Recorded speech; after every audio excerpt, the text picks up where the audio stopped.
And Professor, it's a great pleasure to have you here back again in the Basque Country. Thank you. It's been 35 years. I know. I want to thank you on behalf of the Basque government, on behalf of the Department of Education, but mostly on behalf of all the school community that we have here. Yeah, eager to listen to you. Aipatu behar badugu, ze ekarpen egin digun Cumminsek, nabarmena dala esan behar dugu, ezta? Sorreratik, Euskal Irakaskuntzaren sorreratik, bide lagun izan dugulako, eta zuetariko askok ezagutu duzue beraren ekarpena. Eta errebizio txikitzo bat egiten badugu, hizkuntzaren berrikuntzan, hizkuntzari buruzko dokumentazioetan, aipatuena izan dala, esan dezakegu, ezta? Hasieratik, aintzat hartu izan ditugu Cumminsen hainbat eta hainbat teoria, hainbat input, labur aipatuko ditudanak, Atalase mailaren hipotesia, guztiontzat ezaguna dana, etxeko eta eskolako hizkuntzen arteko interdependentzia hori, binomio garrantzitsua izan dela gure hizkuntza plangintzetan, nork ez du ikusi dokumentuetan, aurkezpenetan, haizeberren irudia, ezagutzen duzu edanok, azpiko gaitasun komuna. Edo hizkuntza aldaerak, formala, informala, eta hori lotuta, aisialdian, edo berak eman izan dion garrantzia aisialdiari. Euskararen aldaera informala lantzeko eta are garrantzitsuena ikasleen inklusioa eta gozamena bideratu ahal izateko. Askotan aipatutako hitzak izan dira. Edo ikasleen aurrezagutzak, edo egoera gutxituan dauden ikaslekiko arreta eta espektatiben lanketa. Botere harremanak, eskola, hizkuntza, eta zer esanik ez, irakasleen rola, irakasleen sinismenak eta jarrerak. Ekarpen guzti hauek oso garrantzitsuak izan dira irakasleontzat, ikerlariontzat, aholkulariontzat, agintarientzat ere bai, eta horregatik, hausnarketa egin behar dugun hausnarketa honetan, epe laburrean egin behar dugun hausnarketa honetan, bere azkenengo ekarpena oso ondo etorriko zaigu. Rethinking education for multilingual learners, to be more specific.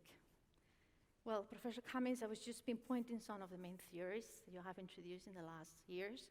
Very helpful for the Basque community, teachers, researchers. And I would say that the most significant aspect is how you have revisited, from those new theories into a new analysis for the future. And that is why you are here. Right. So, I just want to thank you again, and it's all yours. We're really, really looking forward to listening to you. Thank you so much. Thank you. Thank you for that introduction, very kind introduction. Mr. President, Vice Minister, friends and colleagues, I can't express how much of a pleasure it is to be here. As was mentioned, I first came to the Basque Country in 1986 for a series of seminars that were looking at what the education system could do to help revitalize the Basque language at a time when, after many years of oppression under the Franco regime, the number of native speakers had dropped very dramatically. And the issues concern not just education, but every institution in society. But my expertise was in the area of education, and we had a series of seminars that looked at what the international research was saying about bilingual education. Is it possible to have two languages being used within the school context without one language suffering? And I had been involved in research both in Ireland, where I grew up, and in Canada, and I tried to bring that perspective to the issues. I'm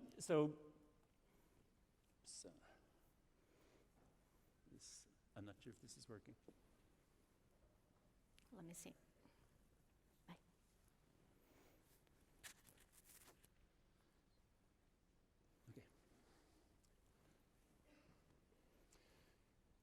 So as I mentioned, my background is Irish. I grew up in Ireland. I went to university in Ireland, but I went to do graduate work to do a PhD in Canada. And so I experienced bilingual education in both those contexts. One as a young child in the Irish context.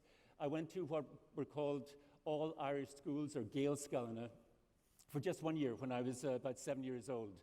My parents sent me to that school not because they were fervent idealists for the revival of Irish, but because it was the closest school to the one that my older brother was going to, and we could go on the bus together there.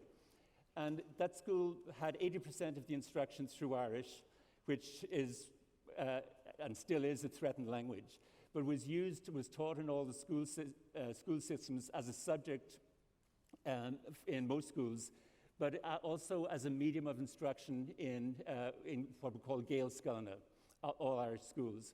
So there was 80% of the instruction through Irish and 20% through English. And I can remember in that first year picking up Irish relatively effortlessly. I can remember using it with friends coming home in the bus near the end of the year. It was an example of what a colleague of mine in Toronto, a person called Meryl Swain, who's done a lot of work on French immersion programs, called Bilingualism without tears. The tears started in the next year when I went to the same school as my brother was going to. And this was a school very similar to a Model A type program within the Basque country, where English was a medium of instruction and Irish was taught for just one period a day. And I think they had carried out research on all of the most ineffective ways of teaching a language, because those ineffective ways were squashed into that 45-minute period. There was no real context for using the language. We learned the grammar of the language, we learned vocabulary. It was a school subject that had no real connection with our identities. And I spent the next 10 years learning Irish, but learning it for exams. I was much less fluent at the age of 18 than I was at the age of 8, despite 10 years of studying the language. And that experience has stayed with me, because one of the issues that I've researched over the past 40 years has been what is the difference between the acquisition of conversational skills in a language, what conditions are needed to learn how to speak the language relatively well, as compared to the kinds of skills that are involved in schoolwork, in academic work, in passing exams. I went to Canada in the early 70s to do graduate work, and I spent my graduate time at the University of Alberta in Edmonton, which is the most northerly of the big Canadian cities. It gets down to minus 40 degrees in winter. At least 40 years ago, it was getting down to minus 40 degrees. I think global warming has changed that a little bit. But coming from Ireland, where it very rarely got down below freezing, this was a new experience for me. And I did my research on French-English bilingual programs in the Alberta context. And that was a stage when French immersion programs, where the medium of instruction, the initial medium of instruction was French, which was a second language for English-speaking students, was used for most of the school day, with a gradual introduction of English, so that by about grade 3, age 10 or so, 50% of the time was through English, 50% of the time through French. And these programs had been evaluated and found to be very successful. Children seemed to be picking up good French skills much better than in a Model A type program, where the language was taught just as a subject, and there didn't seem to be any costs in terms of their English proficiency. And so this was the context that I started my work on in bilingual education.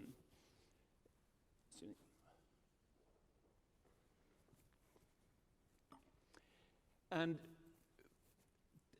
at that stage, I was working as a researcher. I went back to Ireland for 2 years.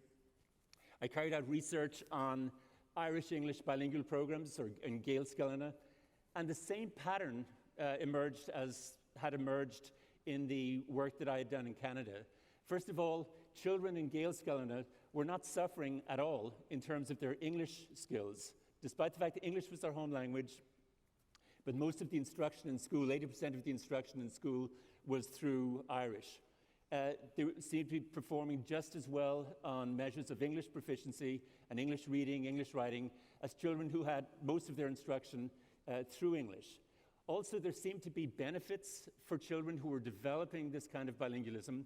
They were more aware of language. They seemed to have more flexibility in certain kinds of thinking.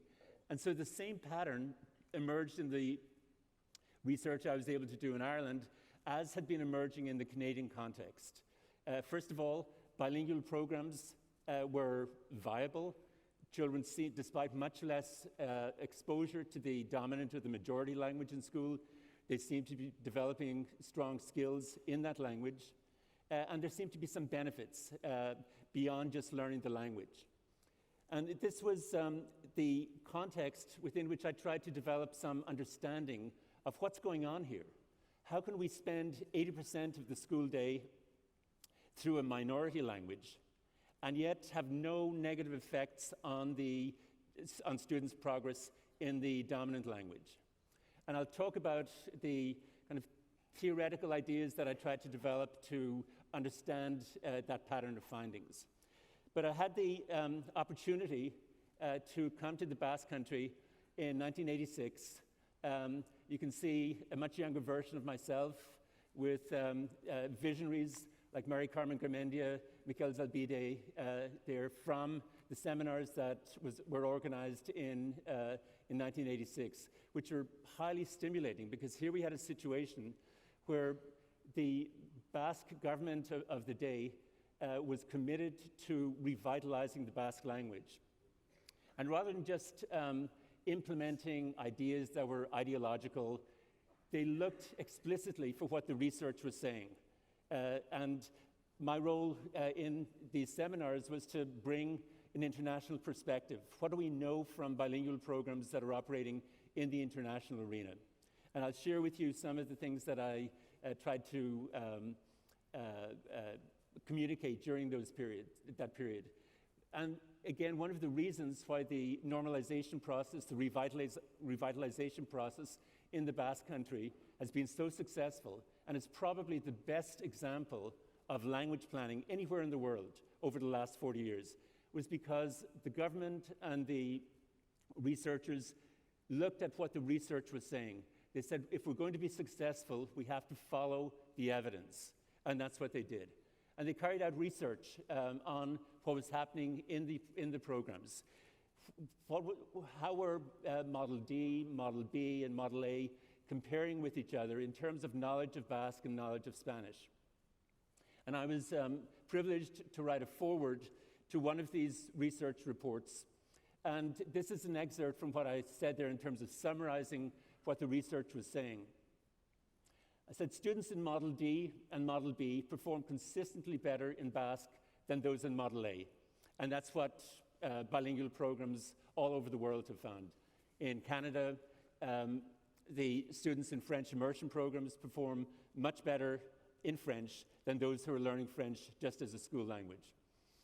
I went on to say that there are minimal differences in the proficiency that students in Models D, B, and A develop in Spanish, despite the fact that students in Model D and B have had much less instruction in Spanish than those in Model A. This pattern of transfer of academic skills from the minority to the majority language has also been reported in virtually all of the bilingual programs implemented in North America, for example, French immersion programs in Canada. And this is a well-established result.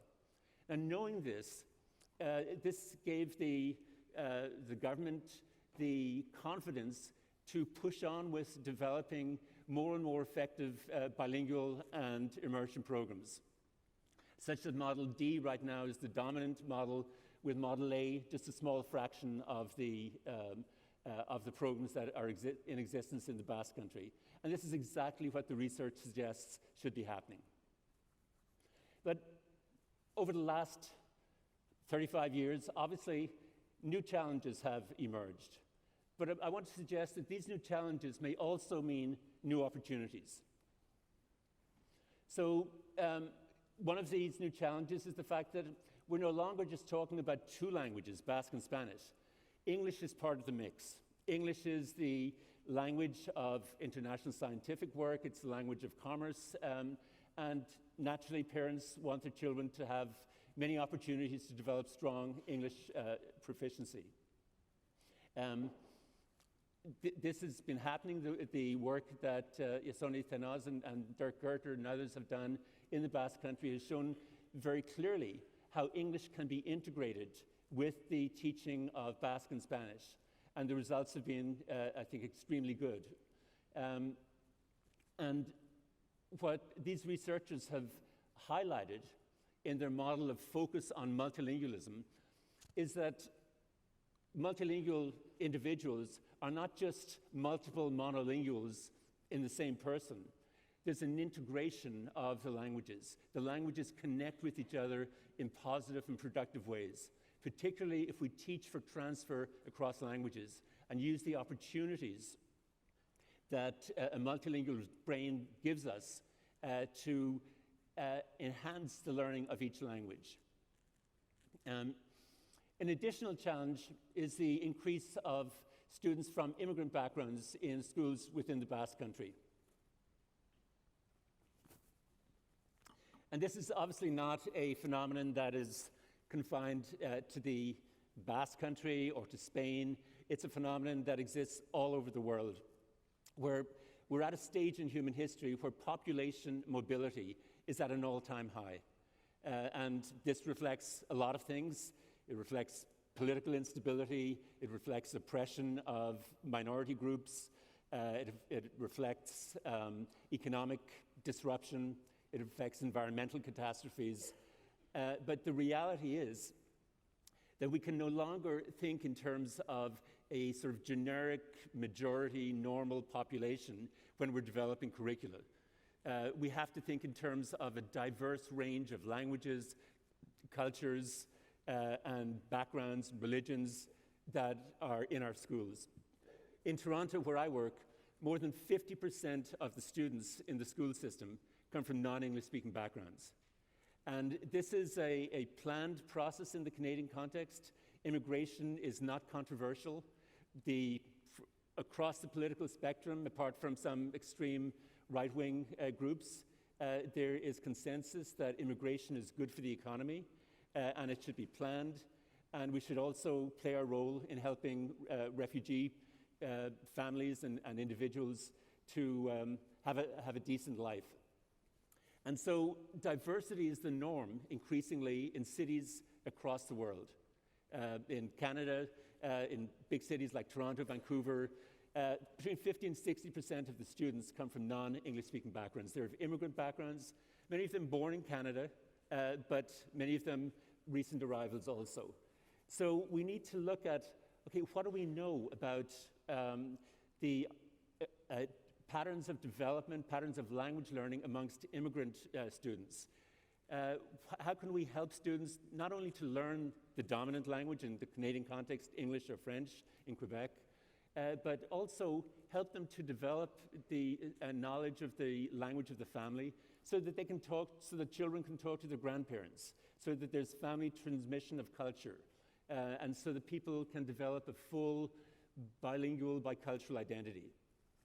And we don't have solutions to that, but we do have many examples of what I'm going to call inspirational pedagogy, where teachers have explored ways of acknowledging the cultural capital, the linguistic capital that children are bringing into the classroom, and helping them build on that foundation to acquire strong skills in English or French, as the case may be.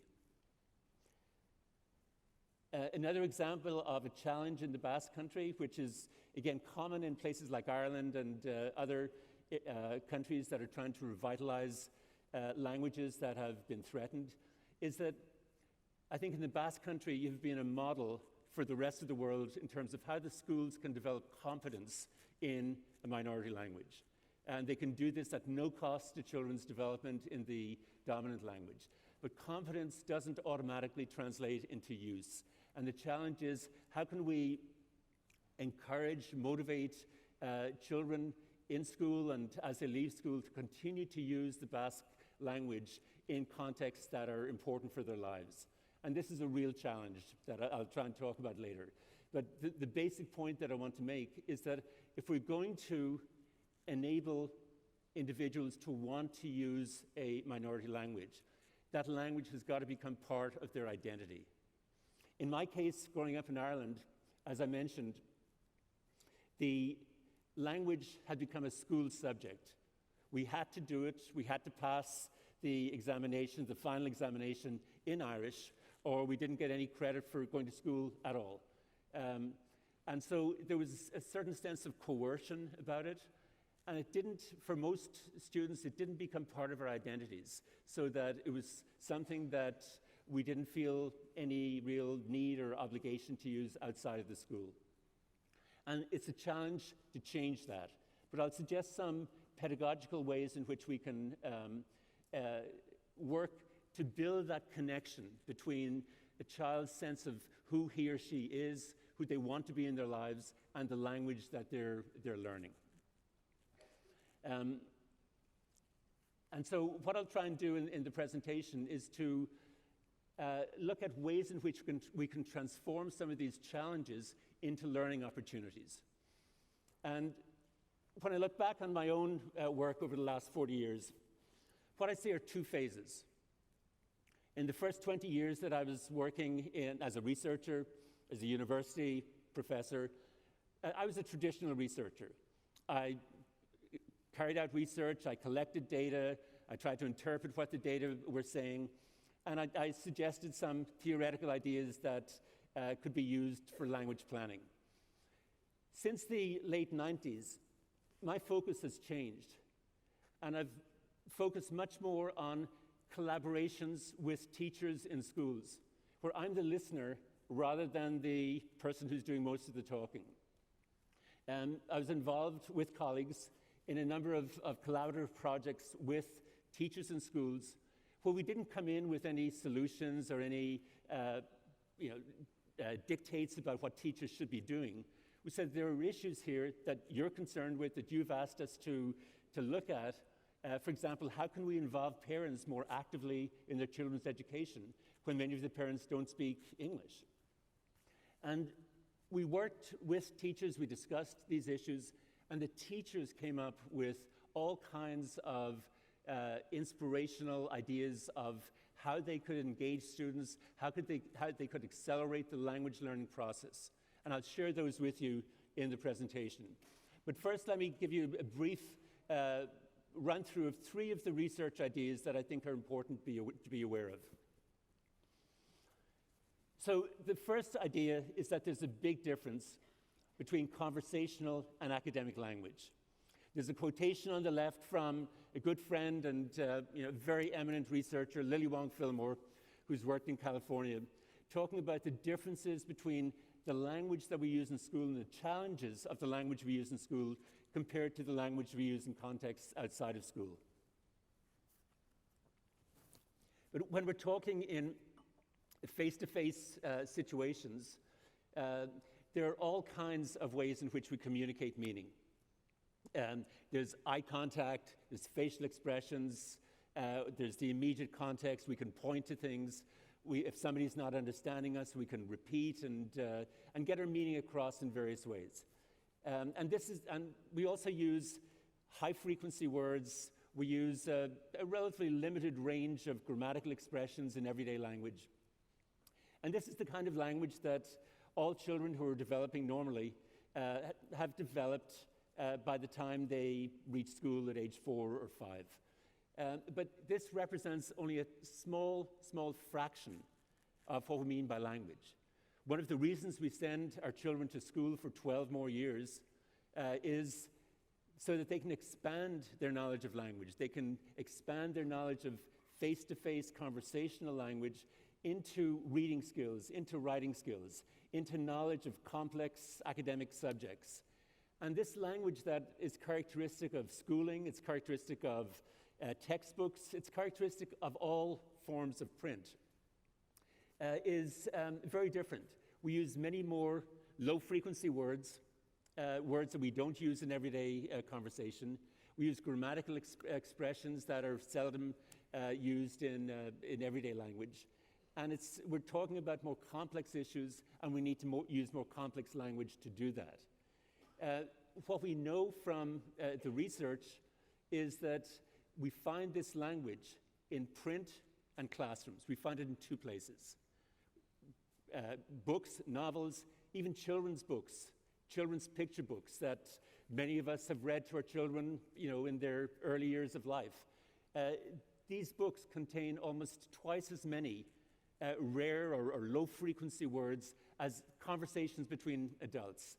And so one of the points that I'm going to make in the presentation is that if we want children to develop strong literacy skills, strong reading skills, strong writing skills, we need to get our children, our students, actively engaged with literacy from the day they walk into school or the day they walk into preschool. I'm not talking about teaching phonics or formal teaching of reading skills. I'm talking about building up that emotional bond between books and between literacy and students' sense of self, their identity. And writing becomes a really important part of this. So this is one finding that is critical to understand. We need to understand what it is we're trying to teach when we talk about teaching literacy and teaching academic language. And it's very different than the kind of language we use in everyday contexts. When we look at how long it takes children to acquire academic skills or to catch up academically in their second language. For example, the case of immigrant children who arrive at age 5, 6, 7, 8 in the host country. How long does it take them to acquire conversational skills in the school language as opposed to academic skills? There's a big difference here. Typically within a year or 2 years, most immigrant background students will have acquired relatively fluent everyday language skills. They're picking up the language of the playground, they're picking up the language of television, they're picking up the language that they hear in the classroom. And if they arrive at a young age, they'll pick up the phonology, the accent that they hear all around them. And so for many years, there was the mythology out there that, well, young children pick up the language very, very quickly. We hardly need to teach it because it's a natural process. That may be true, or partly true, for everyday conversational language, but it's certainly not true for academic language. The research shows clearly that we're looking at least 5 years, often much longer, for children to catch up academically in the language of schooling. And there are two reasons for this. One of them is that academic language is more complex. We're talking about the kind of language that we find in classrooms, in books. But we're also talking about who children are trying to catch up to, because immigrant background children are trying to catch up to a moving target. Native speakers of Spanish or native speakers of Basque are not standing still waiting for immigrant background children to bridge the gap. Every year, native speakers of a language are increasing their vocabulary, they're increasing their knowledge of grammar, they're increasing their reading skills, they're increasing their writing skills. And so to bridge that gap, students from immigrant backgrounds have to run faster. And so it's not surprising that it takes typically at least 5 years for students to do that. What you see in the graph there is a study that I was able to do back in 1981, where I was able to reanalyze data from the Toronto board that showed how long it took students to catch up. LOR there stands for length of residence, so how long students have been in Canada. AOA on the bottom is age on arrival. And this was a picture vocabulary test. And what we see is that students who'd been in Canada for 1 year were about 1.5 standard scores, about on a typical IQ test scale or standard score scale where you've got an average of 100 and a standard deviation of 15. This would be the equivalent of maybe 22, 23 points. After 3 years, students were still about 15 points below grade expectations. And it was taking between 5 and 7 years for students to come close to grade norms in terms of catching up academically. Similar results have been found in the UK, similar results in the United States. In Israel, it seemed to take even longer for students to catch up, immigrant background students to catch up. What this means is that when we talk about helping students who are of immigrant backgrounds, it's not enough just to provide some initial support from a language specialist teacher to help students in the first year or so. All teachers in the school must be part of the language learning, language development process. And just because a student may still be struggling with reading skills or writing skills in the dominant language after 3 years doesn't mean that that student has any kind of developmental delay. This is the normal process of catching up academically. So this has crucial implications for what we do in school.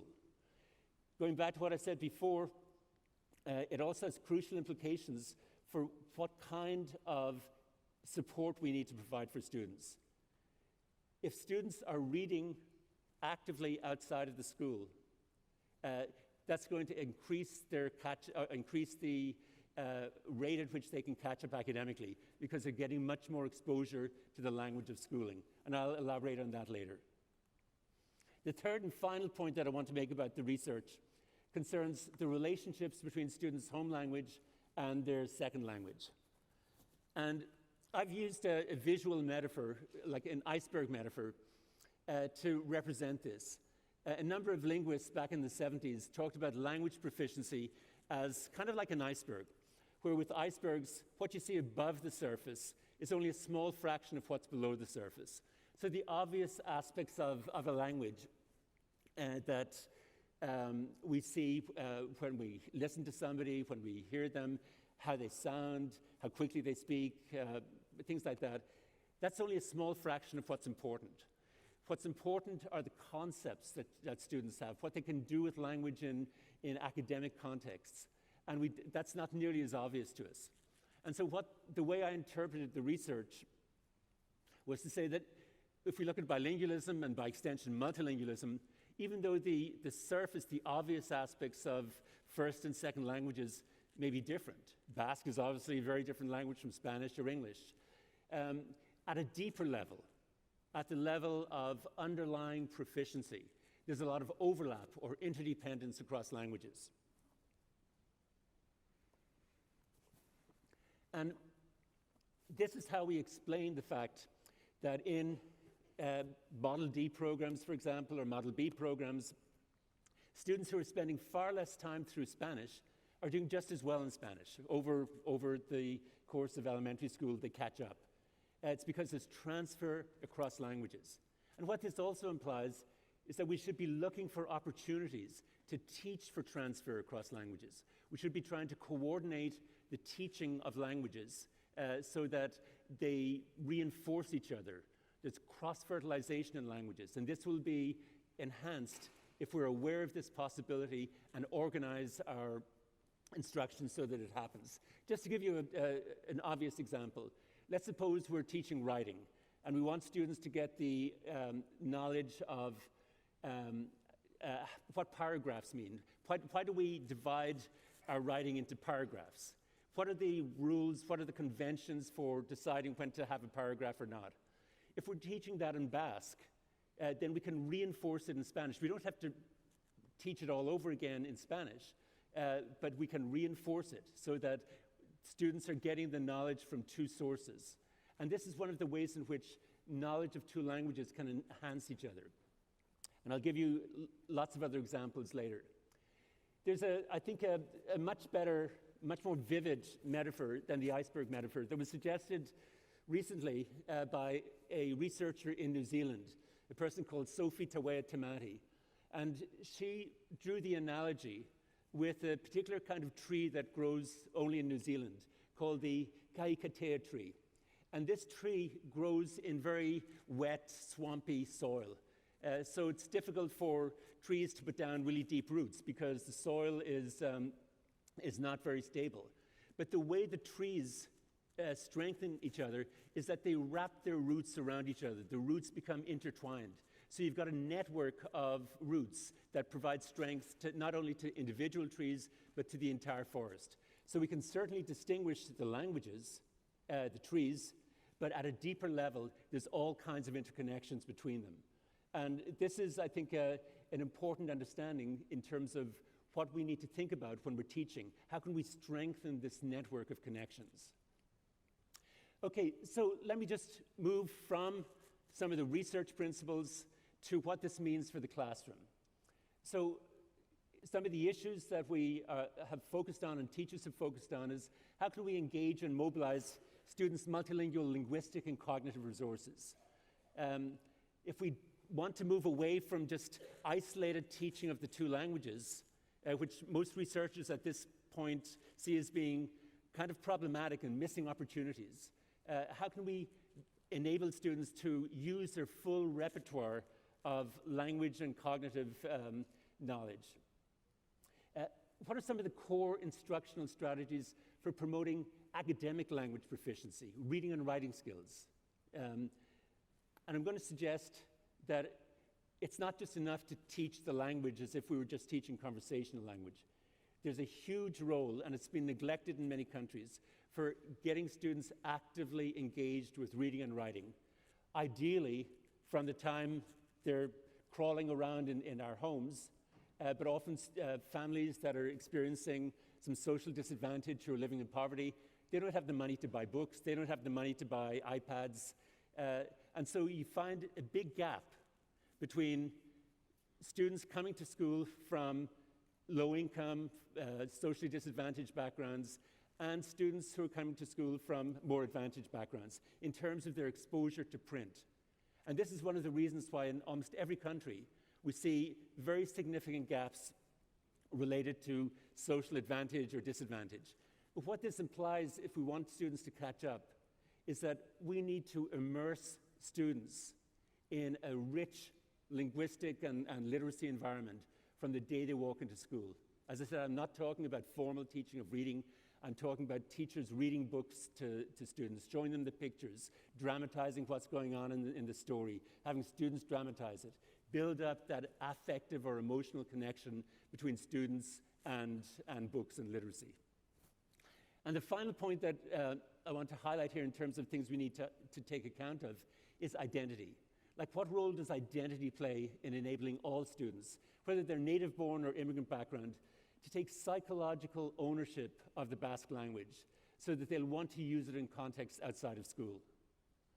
That notion of psychological ownership is crucial. If we want to move from a situation where students are developing competence in the language but not using it outside of school, we need to give that language a place in students' hearts and enable them to see the language as enhancing who they are and their own possibilities. So some of the ways we do this, we enable students to use their entire linguistic repertoire to do powerful things with language. And by powerful things, what I'm talking about are things that affirm and enhance students' sense of who they are. We need to promote active literacy engagement, and we need to promote awareness of how language works across the curriculum. So let me give you a couple of examples of this in a moment. But before I do that, what we're talking about here is a context in many countries, Ireland, Canada being just two, where in bilingual programs, there's been an assumption that we need to keep the languages separate from each other so that they don't corrupt each other.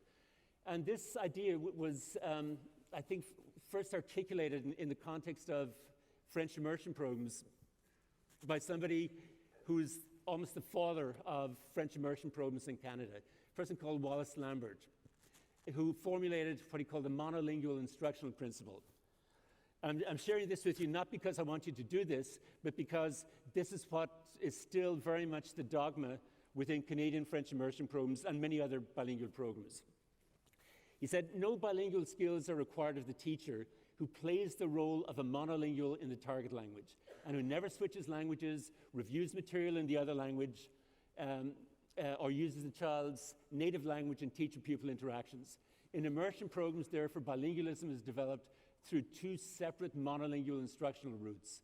So the languages are isolated from each other. Certainly, we don't want to translate between languages, and there's no active teaching for cross-linguistic transfer. Right now, I think the vast majority of researchers would say this is a highly problematic set of assumptions. So some of the things that are wrong with this, first of all, there's no empirical evidence to support it. Teachers don't take opportunities to point to relationships that there might be between languages. They don't do things like having students write dual language books or carry out projects involving both languages, because that might involve translation. There's a lot of opportunities that I'm going to share with you that we don't take advantage of when we keep the two languages totally separate. Students don't get a chance to showcase their growing knowledge of the two languages. So there's little coordination in pedagogical and literacy goals. And the multilingual experiences and abilities of many students are typically ignored in the classroom. So there's a lot of issues that are involved with this monolingual instructional principle that are highly problematic. One example of how teachers in the Canadian context and in other contexts have begun to find ways of maintaining this separate space for each language. And it is certainly legitimate to have dedicated spaces for each language. But also we want to teach for productive contact between languages. You want the languages to integrate in students' brains so that they help each other. This was an example from Quebec. The person who was the lead researcher in this was a person called Roy Lister. And he was working in a school system where 38% or 36% of the elementary school students were first language speakers of French, 53% were English first language, and 9% spoke another language. French was the major language of instruction, and there were different teachers taught English and French. And what they come up with as a way of maintaining the separate spaces within the immersion program, but at the same time bringing the two languages together, was to take a very popular children's series. I'm not sure if you're familiar with it in the Basque or Spanish context, but the Magic Treehouse series. And this series is available in both English and French.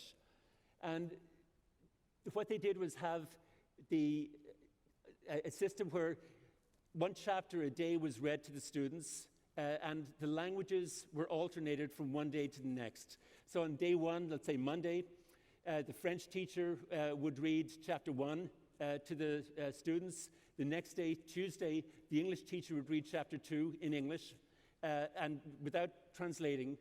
And then Wednesday, chapter 3 would be read in French, etc.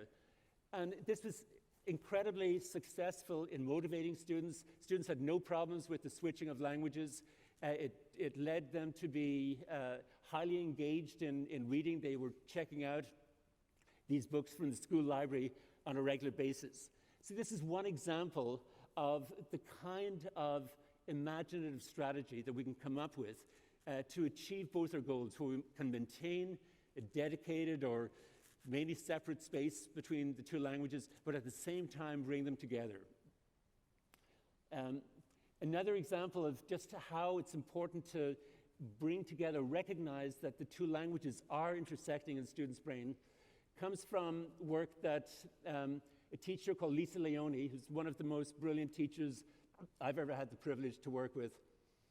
She was teaching an English as an additional language class in the Toronto area for grade 6 students, grade 5 and grade 6, so 11, 12-year-olds. And she consistently encouraged students to write in their first language. These were immigrant background students in their first year of learning English, first or second year of learning English. And she would have students write in their first language, and then they would find a way to go from that first language to English.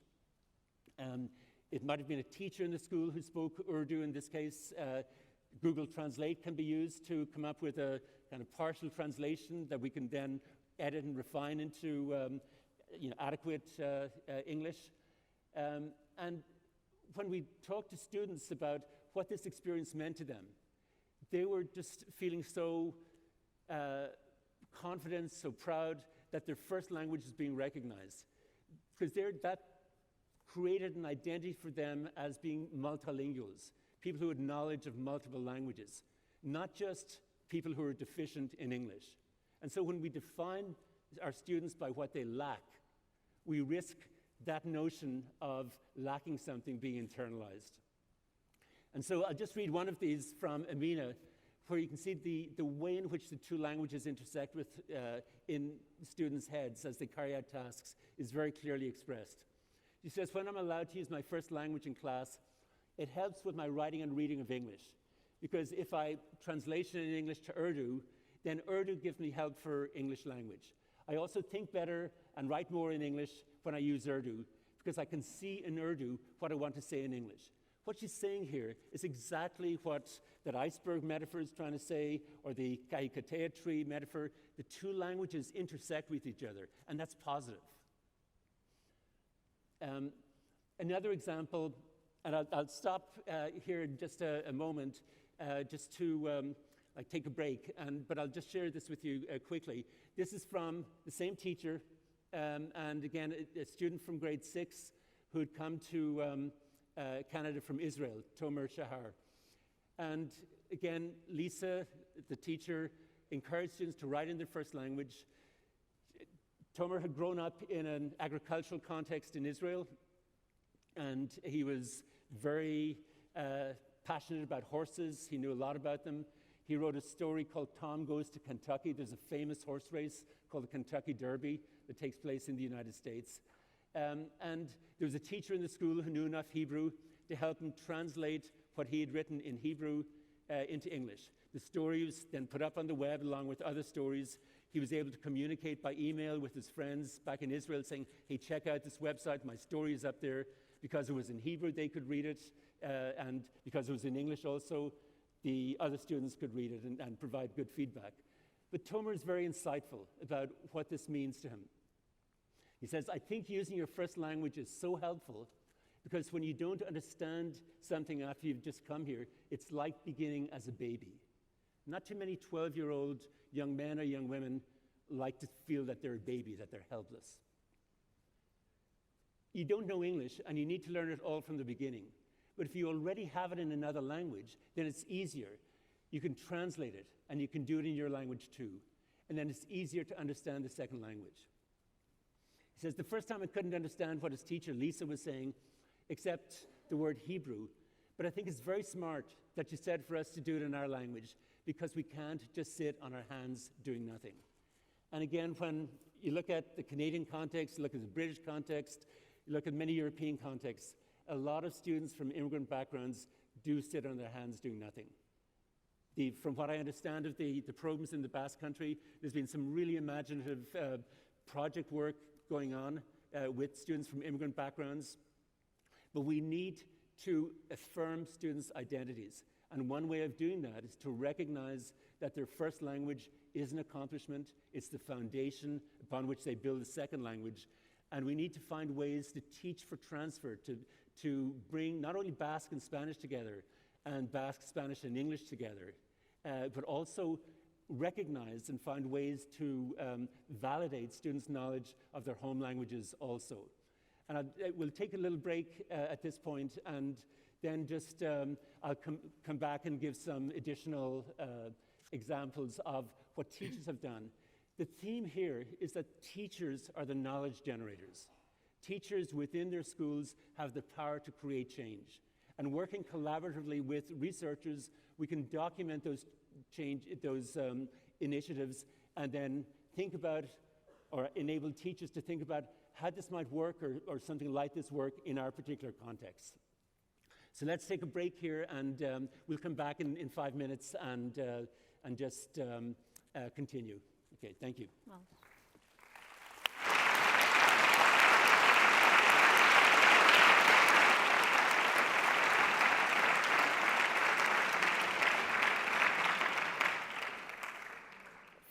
Thank you, Professor. Yeah, I think we have to say goodbye to Lehendakari jauna, mila esker, zure denbora gurekin konpartitzearren, eta hurrengora arte, eskerrik asko.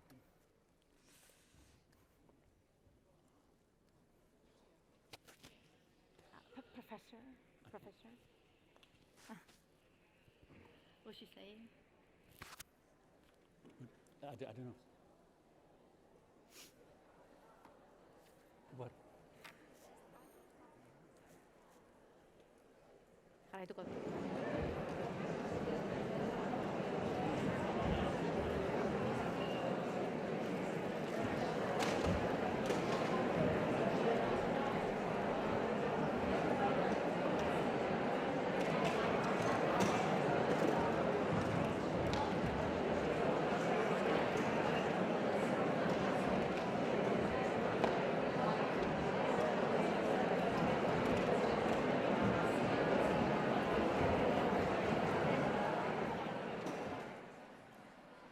aprobetxatuko dugu une hau, mesedez proiektatu Twitterreko helbidea, une hau,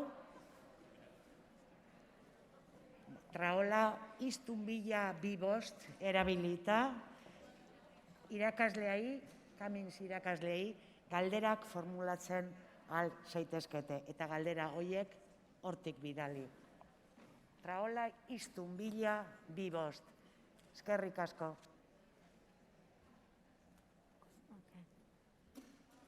Eskerrik asko, Jasone. Nik uste dut, Cumminsek dauzkala hainbat eta hainbat ideia interesgarri gurekin konpartitzeko. Emango diogu hitza berriro. Berak eskatu dit jarraitzea, ze badauzka hainbat eta hainbat estrategia gurekin konpartitzeko.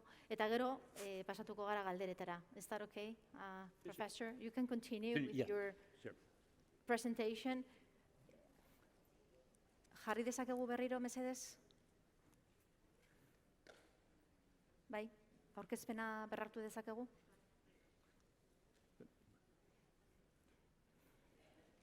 Bai.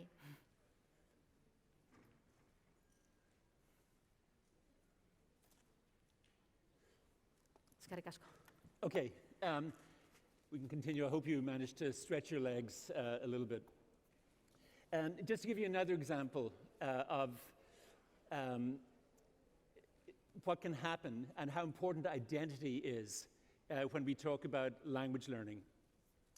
Another example from the same teacher in terms of having students collaborate to write stories. This is literacy engagement. Writing is a very powerful way of enabling students to express ideas, to come up with new ideas that express their experiences and their aspirations. And this was a class of 14-year-olds where, again, all of the students were from immigrant backgrounds. And the teacher encouraged them to write stories in their first language or carry out projects in their first language, and they could collaborate together. And they had been doing a unit in social studies on immigration. Obviously, that's something very close to their experiences. And these 3 students from Pakistan asked the teacher if they could write a story about their own immigration experience or based on their own immigration experiences. And 2 of the students, Kanta and Salmana, had been in Canada for about 3.5 years, and they were fairly fluent in English. But the 3rd student, Medea, had just arrived about 1 month beforehand, and her English was minimal. Now, if in a typical classroom in Canada or elsewhere, after 1 month of learning English, a student is not going to be able to do any kind of serious writing in the school language if that's the only language they can use. But in this case, the students wanted to work together, and they also suggested to the teacher that they could write a story in both Urdu and in English, because a lot of the younger students in the school were also from Pakistani backgrounds and spoke Urdu, and so the story could be used with them and shared with them also. And so they wrote this story called The New Country. It's got all kinds of interesting illustrations. You can see the Urdu script and the English there.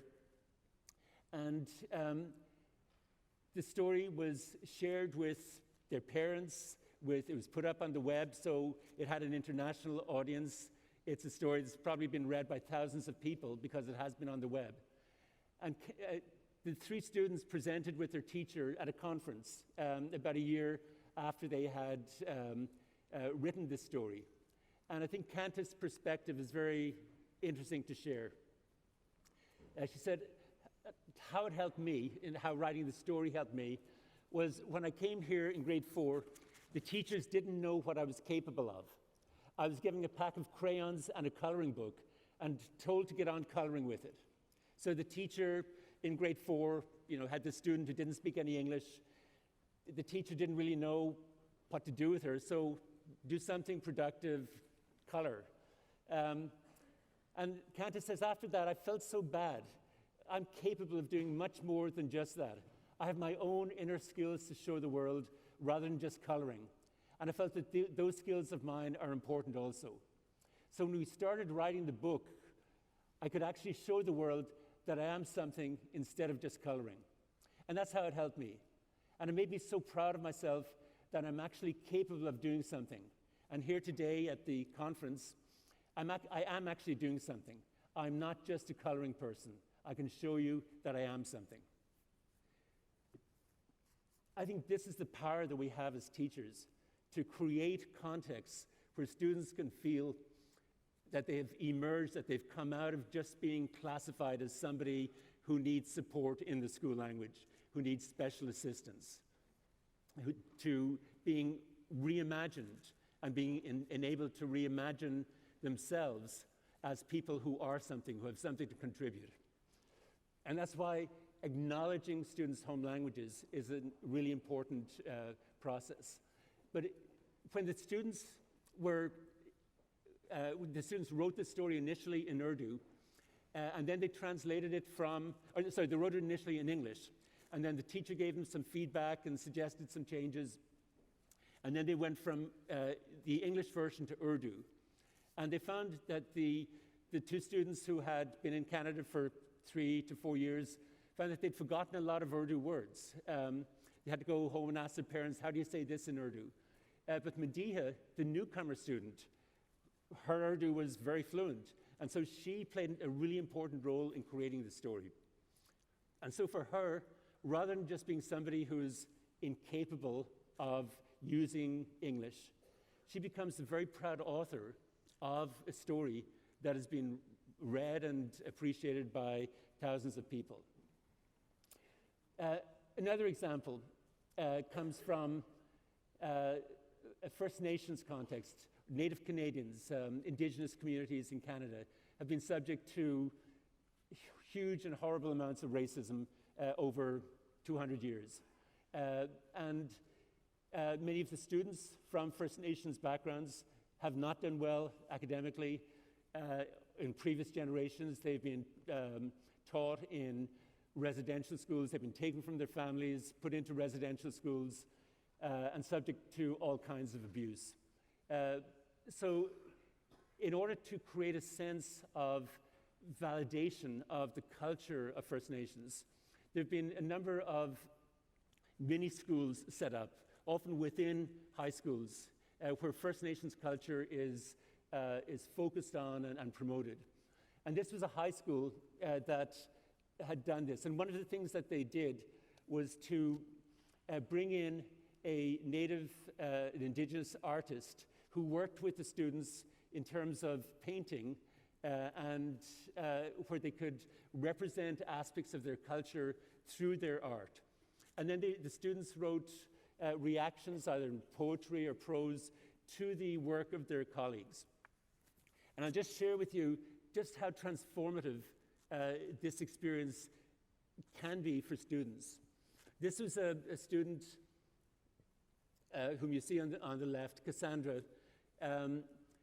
who is very articulate about what this experience meant to her.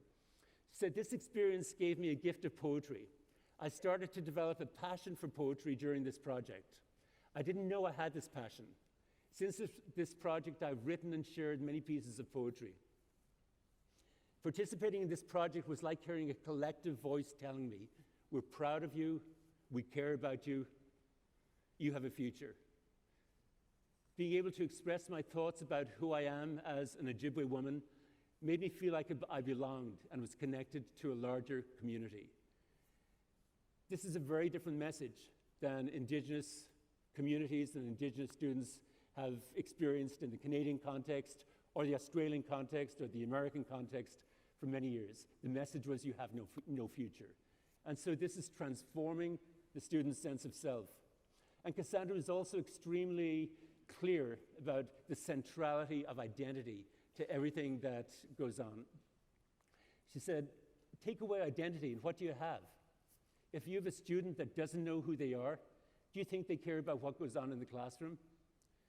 And so what these students are expressing is the fact that if we want students to engage with learning the language, if we want students to engage with literacy, we need to connect with their identities, with who they are. We need to build in the languages that they speak as part of what makes them who they are, what makes them who they want to be. Another example, again, this one doesn't involve a different language, but it highlights the same set of principles.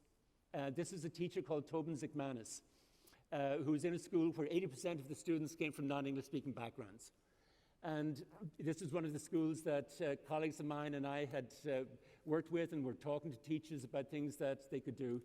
But this teacher came up with an idea that nobody else had suggested to him. He was teaching a mathematics unit on data management. And rather than follow the textbook, where all of the examples were sort of neutral, they were not things that students cared about, Tobin suggested to his students that they could become researchers. They could think about what is the language reality of our school, and we could collect data on that and then see what that tells us. And so the students brainstormed about what they wanted to know about the languages that students spoke in their school. And they came up with three simple questions. Then the teacher divided them up in small groups of 3 or 4, and each group took a different grade level within the school. And they administered their mini survey to the students with the help of the teachers in those classrooms. Then they took all of that data that they'd collected, put it into spreadsheet programs, and they churned out all kinds of data management, data manipulation, visualizations, pie charts, bar graphs, etc., to express their knowledge, what they had found out about what languages we speak in our schools, what countries students were born in. And Tobin talked about how he wasn't able to get the students to leave the classroom to go out for recess, to play in the playground, because they were so engaged with this work. These were grade 5 students, so they were, 11 years old, and yet mathematics suddenly became something powerful for them. And so the point here is that if we can connect our instruction to students' lives, they're going to get engaged, and they're going to learn far more. Let me just move to a second point that I want to make, the importance of literacy engagement. Now, this is not a topic that you often hear about in teaching languages or in bilingual education, but it's a crucial area if we're talking about bringing the two languages together, having students accelerate the catch-up process. The logic here is that academic language is found primarily in printed text rather than in everyday conversation. Therefore, students' opportunities to broaden their vocabulary knowledge and develop strong reading comprehension skills are likely to be greatly enhanced when they have abundant access to printed texts and engage actively with these texts. Now, you may say, well, we're potentially talking about 4 languages here. We're talking about Basque, we're talking about Spanish, we're talking about English, we may be talking about students' home languages. How do we fit all of this together? Well, this is where the notion of cross-linguistic transfer comes in. If a student is reading a text in Spanish, they're learning vocabulary, they're learning how printed text works. And a word that a student acquires in one of his or her languages then becomes a magnet for other languages if the context allows them to experience text in those languages. And so there's a huge amount of research out there showing, first of all, that students from socially disadvantaged backgrounds typically have far less exposure to printed text in their homes than students from more affluent or more advantaged backgrounds. And secondly, that when schools provide that access, when they provide a context where books become part of everything that happens in schools, when teachers are reading books to students and building up that kind of affective connection between printed text and students' lives, then students will want to read. And the more they read, the more they develop academic language, and the faster they catch up. And one of the reasons why I think French immersion programs in Canada have been less successful in promoting French than they should have been is because there hasn't been this focus on literacy engagement. One of the people who's done a lot of work on this is a person called John Guthrie. And so when we look at what he means and other people mean about literacy engagement, we're talking about the amount and range of reading and writing. We're talking about use of effective strategies for deeper understanding of text. And these are things that teachers can help students develop. And then positive affect, positive motivation, and what I and other people would call identity investment in reading and writing. Like he says, that in all spheres of life, driving a car, doing surgery, playing golf, gourmet cooking, participation is key to the development of proficiency. Certainly some initial lessons are valuable for driving a car or typing on a keyboard, but experience spirals upward mainly with engaged participation. That means the more reading students do, the more writing they do, the more they're participating in literacy outside of the classroom, the more their expertise is going to spiral upward. If we look at the PISA studies, the Program for International Student Assessment that the Organization for Economic Cooperation and Development have been doing for the last 20 years or so, there's a consistent finding there that literacy engagement is a stronger positive impact, or has a stronger positive impact on students' reading development than socioeconomic status has a negative impact. To put this more concretely, what they found was that there's about a 1/3 overlap between the negative effects of social disadvantage on reading compared to the positive effects of literacy engagement. This means that schools could push back about 1/3 of the negative effects of social disadvantage if we could get students actively engaged with literacy from a very early stage. And as I said, if we're coordinating what we're doing in Basque with what's happening in Spanish, with what may be happening in English, we can build in a focus on socializing students into how literacy works. How do paragraphs work? How do you express your ideas clearly? These deeper levels of proficiency that we're talking about in language. And the more students get that, the more their language is going to expand, the more their literacy is going to expand. Starting at the preschool level is incredibly important. This is a study from New Zealand, where they followed students for more than 10 years, from the preschool stage up to the age of 16. And when students were in the preschool stage, they looked at a number of preschools and they observed what was going on in them and identified particular patterns of interaction in the preschool, and then looked at how these factors related to literacy development later on. One of the things they looked at was the orientation to literacy, the orientation to books in the preschool, and what they call literacy saturation. In other words, kind of having a strong focus on getting students exposed to books and engaged with books and listening to books being read. That was an incredibly strong predictor of how well students developed reading skills, not just in the early stages of schooling, but right through to age 14 and age 16. And so when we think about how we can promote languages, Basque, Spanish, English, whatever, getting that literacy engagement component in there is critical. And the more students develop literacy in one language, the more opportunity there is to transfer to the other language. This is an example from a school in Toronto. It's an inner city school. More than 90% of the students are from non-English speaking backgrounds. The school gets some additional money because it's serving a socially disadvantaged community. And one of the ways they spent that extra money is to keep the school library open 4 days a week between 4 o'clock in the afternoon and 7 o'clock. So when parents come to pick up their children after school, they can go right into the school library and they can sit with their children, they can read books to their children in English. There's also a multilingual collection in the library. They can check out books to bring home to read with their children. This is exactly the kind of initiative that the research is suggesting we should be thinking about. Whole school approaches, there's some ideas here. You'll have access to the PowerPoint afterwards. I'm not going to go into detail, but everything that I'm talking about will be enhanced when the school builds it into its strategic plan. And one of the things that I think is really powerful within the Basque Country is that this process has been built in for many, many years in terms of schools thinking about what they're doing in terms of language planning, in terms of educational planning. And one of the things that we need to build into that is how can we promote literacy engagement across languages in our schools. So there's some ideas there. Schools also need to reinforce academic language across the curriculum. Okay?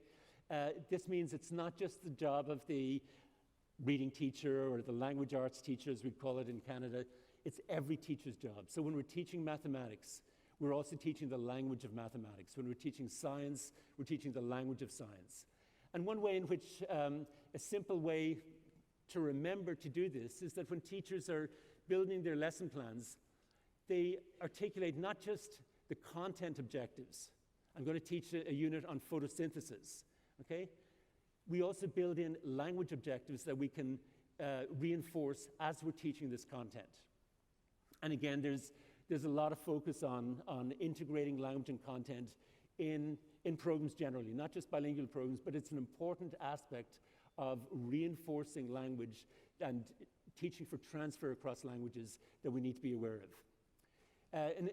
An example of how some teachers have done this and taken account of students' multilingualism is that they've had students who are learning English compare their home languages with English. This comes from teacher Robin Persad, who was teaching a grade 4 English as a second language classroom. And he had groups of students from different language backgrounds. And there was about 5 or 6 students from Arabic language backgrounds. And this is what they produced in terms of comparing English with Arabic. They presumably talked to their parents about characteristics of Arabic. They probably used the internet to do some research on this. They would ask the teacher also for support. But they brainstormed about what they knew about each language. Like on top there you see English starts from left to right in its print. Arabic starts from right to left. The third one there is talking about the fact that in English, we don't need to build in specific ways of talking to people that we respect, grandparents or parents or other important people. It's just, that isn't part of the language. But in Arabic, it's incredibly important. If we don't use the proper language in talking to people that we need to respect, that can be seen as extremely rude. So this building up of language awareness by comparing the two languages, or in the Basque context, maybe sometimes comparing 4 languages, is an important aspect to keep in mind. So just to wrap up, a starting point in looking at our school plans and looking at the multilingual character of our schools is to ask ourselves, like, what is the image of the student that we're sketching in our instruction? If we were to take a bird's eye view, if we could look down on all of the interactions that are happening within our schools, you know, what image of the child is implied there? For example, if children are just in a passive role, the teacher's doing all the talking, we're just learning from the textbook, the focus is on transmission of the curriculum to the students, then maybe we're not communicating to students that they're capable of really strong intellectual work. They're not capable of creativity. And so we can ask questions like, does our instruction imply an image of the student as capable of becoming bilingual and biliterate, or capable of becoming multilingual and multiliterate? Obviously in the Basque Country, there's certainly the focus on bilingualism, Basque and Spanish, but how do we build in those other languages? How do we, if we're talking about immigrant background students, are we including their languages in this notion of multilingualism? Are students getting the message that they're capable of higher order thinking and intellectual accomplishments? If we don't see student project work being displayed in the classroom, if we don't see it on the corridor walls, maybe students are not getting the message that they're capable of really strong intellectual and creative work. Our students are capable of creative and imaginative thinking, capable of creating literature and art. The students who wrote those stories, those dual language books, Kanta, Tomer, the other students, were certainly getting the message that they're capable of creative writing, that other people will want to read, that express what they're capable of. And that's a very different message than what immigrant background students get in many Canadian classrooms and many classrooms in European contexts also. Are students capable of generating new knowledge? What kinds of project work are they doing? Are they working on issues related to climate change and its implications? If we have students doing work in Basque on a socially important issue like climate change, then how do we build on that? How do we connect that? How do we teach for transfer to that when we're teaching Spanish or when we're teaching English? Maybe we can have students create their PowerPoints or whatever way they want to represent it in multiple languages. Are students capable of thinking about and finding solutions to social issues? Again, these are the kinds of things that certainly as a parent, I would want my child to be doing. I think all of us here would want our children in schools where this kind of focus on students being active learners, proud of their languages, actively transferring knowledge from one language to another, as seeing themselves as intellectually capable and creative. These are the kinds of things that we want our children to experience. And so as teachers in schools, we need to talk about how we can make this happen. So I'll stop here, and I look forward to questions and continuing to interact with you. Thank you.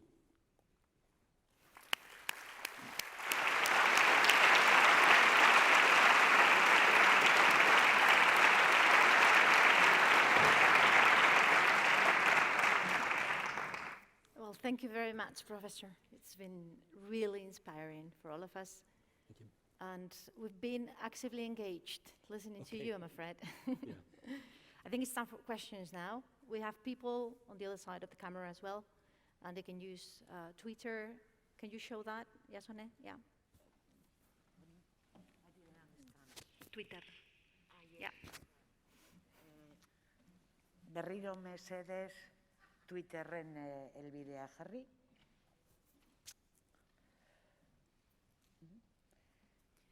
We can have questions from here as well. I think that we have some people from the team with microphones. Is that right? We have some people with a microphone, yeah, so we can get some questions around. Hopefully. Yeah.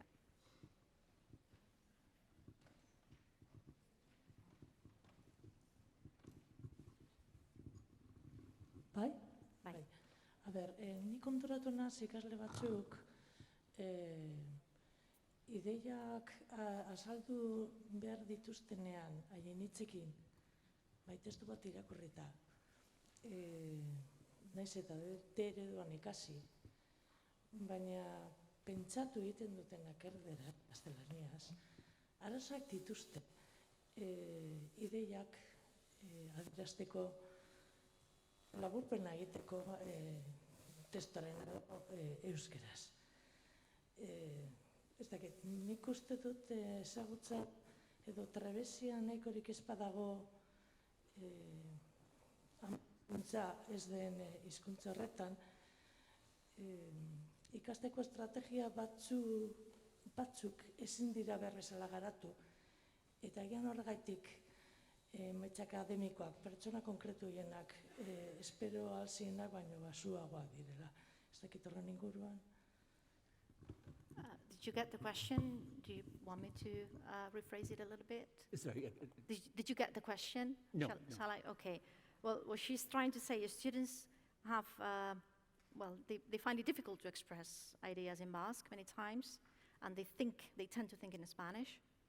So I think she's trying to ask if low proficiency, If what? if low proficiency in Yeah. the minority language could affect, in a way, the academic development in the process of learning. I think that's what she's trying to say. Okay. Certainly all students, when they come to school, whether it's a monolingual context or a multilingual context, have low academic proficiency. They don't know how to read, they don't know how to write. And so obviously what we do in schools is to help students to develop that. The challenge is if students do not continue to develop their proficiency in the language, then they need help. They need help to develop that proficiency. There may be, for some students, there may be special education needs that are operating. For others, they may be reluctant to take chances in the language. There may be a variety of things going on, but clearly in schools we need to monitor how students are doing in both languages and to provide support if students are not making the kind of progress that we would want. So there's no general answer to that question, but certainly there are students who there are big differences between students in how rapidly they may pick up the second language, and that's a natural process. But what has been found in the Canadian context is with students who are diagnosed with a special need, they may have what is called a reading disability, or they may have some other communicative problem. When those children transfer out of the French immersion program into the English program, into, say, a Model A type program, they don't make any faster progress in literacy. They still have the same issue. And so that issue is not being caused by the bilingual approach. And it's up to parents in consultation with teachers to think about, okay, what context might be best for my child? If the child has a mental block in terms of learning Basque or learning Spanish, as the case may be, then, okay, it may be better for that child to spend time outside of the bilingual program. But this is a matter for consultation between teachers, parents, maybe psychologists or speech and language therapists, depending on what the issue might be. But I think we need to see what we can do in the classroom initially to motivate students to engage with the language, and if there is some kind of a mental block, to try and look for ways of overcoming it and motivating the student to engage more.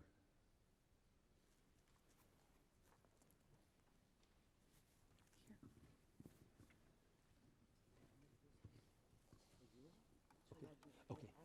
Yeah, great.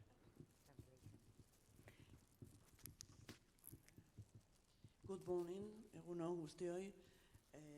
I want to thank Professor Cummins from a very inspirational conference. I see that it's not only Professor Cummins, there's a whole movement going from traditional ideas on multilingualism towards a much more inclusive framework, what we can call like inclusive multilingualism. In some of the examples you show us about inspirational pedagogical practices, I've seen some ideas that reminded me of translanguaging and cross-linguistic pedagogical techniques and practices. So my question is, what do you think about translanguaging as explained by professors such as Ophelia Garcia? Thank you. Okay, thank you for that question. It's a question that researchers are very actively engaged with. The notion of translanguaging is controversial. The term has been used to refer to a variety of things in terms of both social interaction amongst bilinguals, multilinguals, where we switch languages, depending on the context, depending on what we want to emphasize, depending on who we're speaking to. And that's a natural process in most multilingual situations. But my focus is on pedagogical translanguaging, and I define that as enabling students to use their full repertoire of linguistic and cognitive skills to carry out academic tasks and activities in the classroom. And I don't see the concept of translanguaging being controversial in that context. I think it's It reflects notions of connecting with students, connecting instruction with students' lives, building on what they're bringing to the classroom, recognizing their linguistic accomplishments and their linguistic potential in multiple languages. And I understood in that sense, I think there's a strong positive impact, or there can be a strong positive impact of translanguaging. But we're not talking necessarily about just any language goes in the classroom. I think the concern that my colleagues in Canada and elsewhere have about maintaining a space for the minority language that is not kind of a anything goes space, that where the students are expected to use Basque, or in the case of French immersion programs, French within the classroom. That is totally legitimate. But at the same time, we need to find ways of overcoming the isolation of languages, because even though we may create separate spaces, or largely separate spaces in the classroom in order to protect the weaker language, or the language that needs more support, at the same time, those languages are not separated in students' brains. They're connecting with each other, and the more they connect with each other, the stronger each language will become. And so it would be a matter for discussion at the school level in terms of how we organize this. Maybe we have some time during the day where we focus in on language awareness, on talking with our students about how Basque and Spanish are similar and different, or talking about how English and Spanish might have a lot of cognates, or do have a lot of cognates together. We may have students write a story in Basque in the Basque part of the day, and then in the Spanish part, translate that story into Spanish, so we create a dual language book, and then we share this, we publish this book either on the school website or print it out so that it becomes celebrated. Or we can do what, in the example that I showed, where teachers may read a chapter of a story in Basque one day, in the next chapter the following day. We're not translating necessarily when we do this. The translation is happening in children's heads. And so there's a variety of strategies where we can both maintain the integrity of this classroom space for the minority language, at the same time find ways to foster, to promote the positive, the productive connections between languages in students' brains. And so we can, when we're talking about our curricula in Basque and Spanish, what we're expected to teach, we can look for connections between them. If we're teaching writing skills in Basque, well then it's going to help if we're doing similar kinds of work in Spanish, so that the two languages will reinforce each other.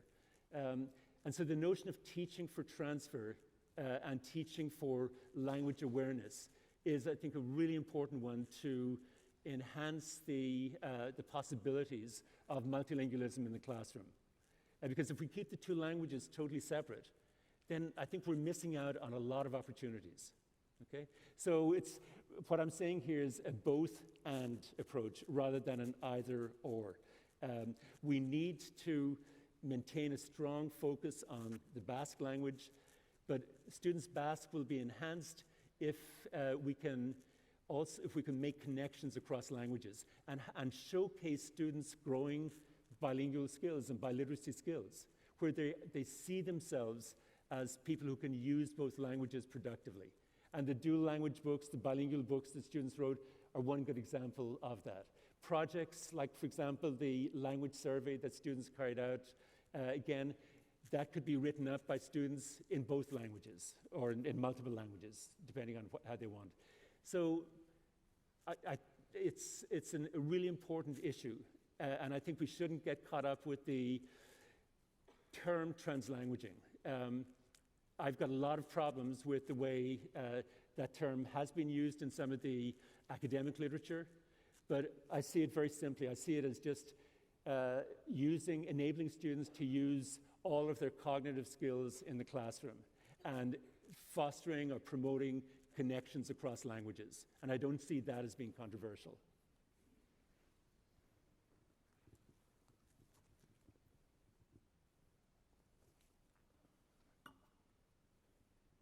Well, you have a lot of people looking at you, Professor. Galderak.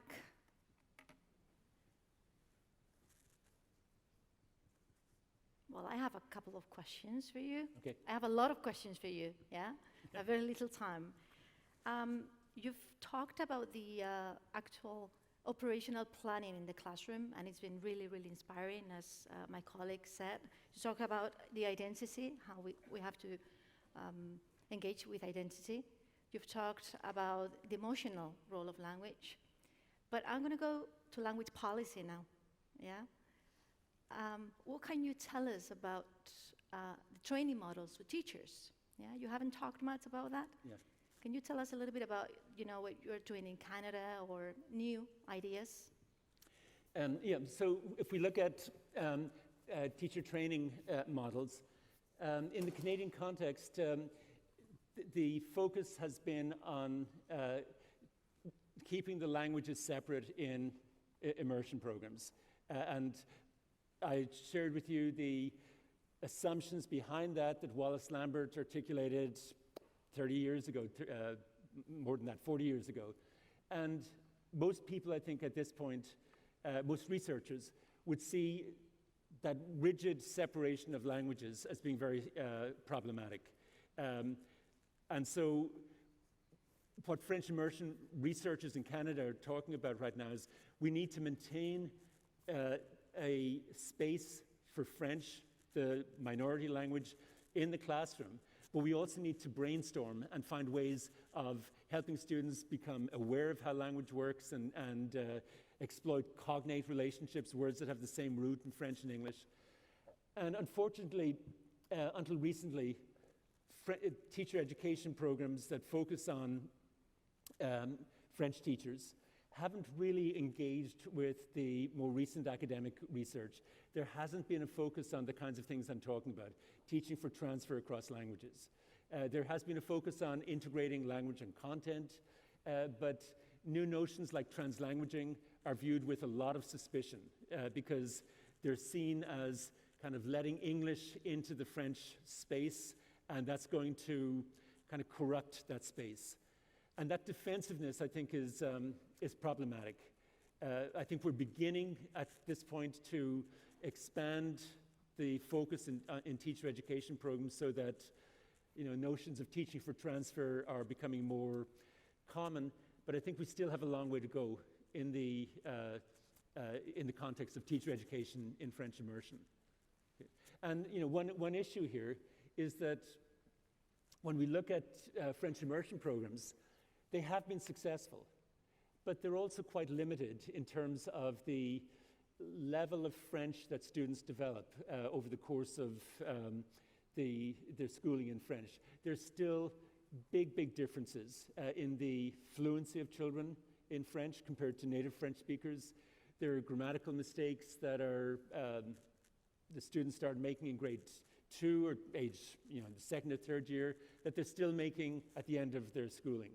And so I think we could do much better in terms of enabling students to continue to develop their French skills in French immersion programs, rather than have good initial progress and then sort of flattening out of progress. And one of the kinds of things that I think need to happen that have not been happening in many programs are teaching actively for transfer across languages, helping students become aware of similarities and differences between their languages. Having students showcase their bilingual skills by writing in both languages. Have students read extensively in French as well as in English. And these things have not been emphasized in French immersion programs in Canada, and they have not been emphasized in teacher education programs. So, my hope would be that this will change, and it is beginning to change, but it's been a very slow process because that mindset of having to keep the two languages separate from each other so that they remain pure in some sense is still very much ingrained in the mindset of many teachers.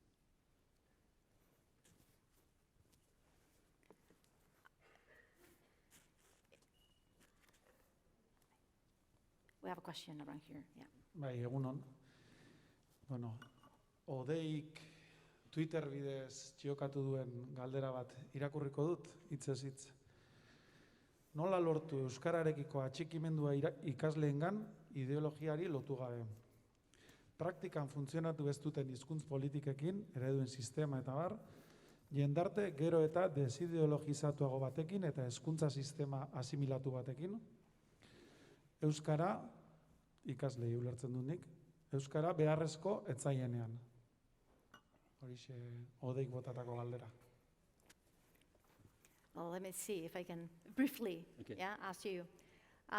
What someone is asking in the net, how can we get learners' engagement with Basque, letting aside ideological issues? I think that's basically the question, yeah? What kind of ideological issues are we talking about? Well, galdetzen du ideologiari buruz hitz egiten ari zarenean, edo zer, ez dakit zer. Hori da. Without, well, it's a bit philosophical question, yeah? We're talking about pedagogy here, but anyways. Well, basically, what I'm trying to interpret what this person is trying to ask, yeah? We have a huge discussion around here, yeah, that, ideology should be let aside and we should focus on learners' needs, yeah? So I'm going to paraphrase the question myself, yeah? And I think that you've talked about that throughout your talk, yeah, this morning. But basically, where should we focus when we talk about learners' engagement? And in this particular case, the focus is on a minority language, and I'm going to add another idea, yeah, that is socially, it's not widespread socially speaking, yeah? I think that's the idea, yeah. Okay, I'll try to respond as best as I can, but when we look at what we can do in schools, obviously what has happened in the Basque country over the last 40 years has been remarkable in terms of creating an infrastructure, a system where schools have been able to develop a reasonable degree of competence in Basque amongst a large proportion of the population. But that doesn't necessarily translate into actual use outside the classroom. And one of the themes underlying what I was trying to say in my presentation is that we need to think in terms of not just teaching the language as a cognitive skill. We need to think in terms of enabling students to see themselves as powerful users of language. And if students are doing powerful things in the Basque language, and by powerful things, I mean things that connect with their lives, things that make them feel good about themselves, things that make them feel like they have something to contribute, that they are intellectually respected, that they can be creative. If students can associate the development of those skills with the Basque language, then it will become part of their identity, much more than if it just stays as a school subject. And I'm not suggesting that it's easy to do that. It's something that we need to talk about within our schools. What kinds of strategies might do this? What can we learn from what has happened elsewhere? What can we share in terms of our successes with other schools in the Basque country? But unless we focus in on the identity of students, on their emotional lives, and actively try to link that up with the languages that they're learning, obviously Basque it's challenging to do that because it's a language that many students don't know and they're learning. But if we can do that, then I think there's a much greater chance that students are likely to see the Basque language as part of who they are and will want to use it in contexts where they can use it outside the school and are more likely to transmit it to the next generation. And so that's something where I think we can build on the successes that the Basque language policies have had, and that teachers working incredibly hard over many, many years, promoting students' knowledge of the Basque language, the success that has been achieved, we need to ask, okay, how can we expand this success so that the language has more chance of becoming implanted as part of who the student sees himself as herself as being. And that, the phrase, doing powerful things with language, I think is one that highlights the way in which students will remember things that they've done. They'll remember projects where they received a lot, they were proud of what they created, where their parents were proud of them, where teachers were proud of them. And that those messages that students get based on what they produce in Basque and other languages will become internalized and become part of students' identities. Well, Professor, the part 3 of your book, is devoted to instructional practice in that constant dialogue with, theoretical constructs. We talk about students all the time, but can you tell us about the role of teachers? And there's a concept, there's a term that you use all along your book that is generators of knowledge. Can you tell us about that? Because I think it's a really fresh idea, in language pedagogy. Okay. I've used the phrase teachers as generators of knowledge because that's what I experienced. In the book that the Vice Minister has mentioned, draws a lot on the work of teachers, some examples of which I've shown here. And if you look at the examples that I've shown, these were not examples where a researcher like me or somebody else came into the school and said, you should do this. This is what the research says. The research didn't say teachers should be doing this. We set up a context where we talked about issues, where teachers brought their ideas, researchers brought their ideas. We talked about what's possible. And the teachers themselves created these possibilities. And so as I said before, I can divide my academic career into 2 parts. The first part, I was a traditional researcher who collected research data from students, from teachers, wrote it up, published it in academic journals.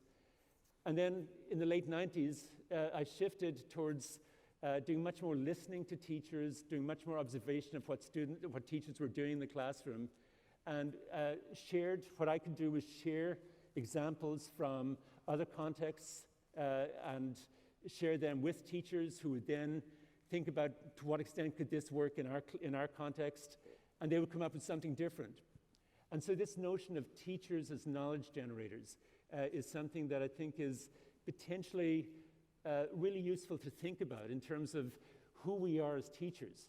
We're not just passive recipients of knowledge coming from universities. We are generators of knowledge, and we have the power to show our creativity, to address the challenges that exist in every school context, and come up with new ideas, some of which may work very well, some of which may not work very well, but we learn from what we do. And so I think seeing the relationship between educators and researchers as an equal relationship rather than a hierarchical relationship, which it traditionally has been, I think is very powerful because researchers need to learn from teachers, and I have done.